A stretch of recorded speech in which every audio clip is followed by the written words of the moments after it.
Bienvenue sur votre chaîne préférée Akhbar al-Bled de Hassan Atlemsen. Un retour glorieux des Lions de l'Atlas au Maroc.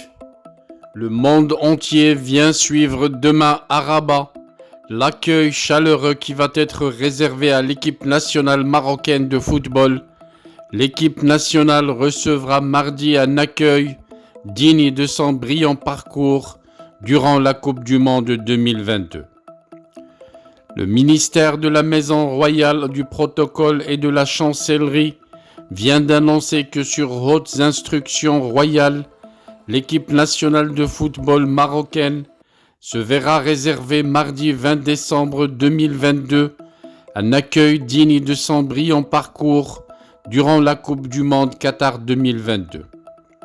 Dans un communiqué, le ministère de la Maison Royale, du Protocole et de la Chancellerie précise que l'équipe ira ainsi à la rencontre du public dès son arrivée vers 17h à l'aéroport de Rabat Salé, en passant par l'avenue Hassan II, place 16 novembre, place Challa, place Roi Hussein, avenue Mohammed V, place Al-Barid, place Mohammed V, place 11 janvier, avenue Moulay El-Hassan, Bab Soufara, et ce jusqu'à son arrivée au palais royal où Sa Majesté le Roi, que Dieu l'assiste, honorera l'équipe nationale du Maroc d'une cérémonie d'accueil et de célébration en reconnaissance à son exploit historique.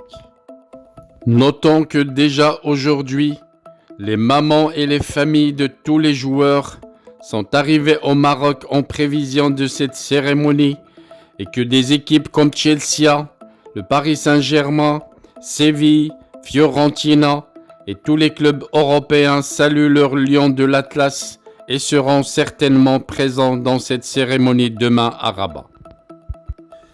Des clubs européens ont adressé des messages de félicitations aux joueurs de l'équipe nationale dans lesquels ils évoluent, louant leur performance en Coupe du Monde 2022. Un mondial durant lequel les Lions de l'Atlas sont entrés dans l'histoire de la Coupe du Monde en devenant la première nation africaine à atteindre le stade des demi-finales et du carré d'or. Lors du mondial qatari, les hommes de Walid Regragui ont disposé de grandes nations de football telles que la Belgique, le Canada, l'Espagne et le Portugal.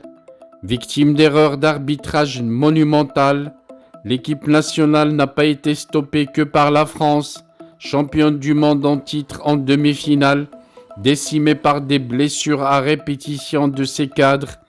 Le 11 national a perdu la petite finale contre la Croatie de Luka Modric.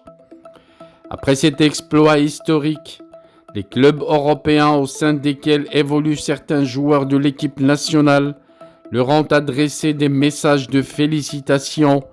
Nous sommes fiers de vous, bravo les Lions de l'Atlas, et rendez-vous demain dans les artères principales de la capitale du Maroc, Rabat.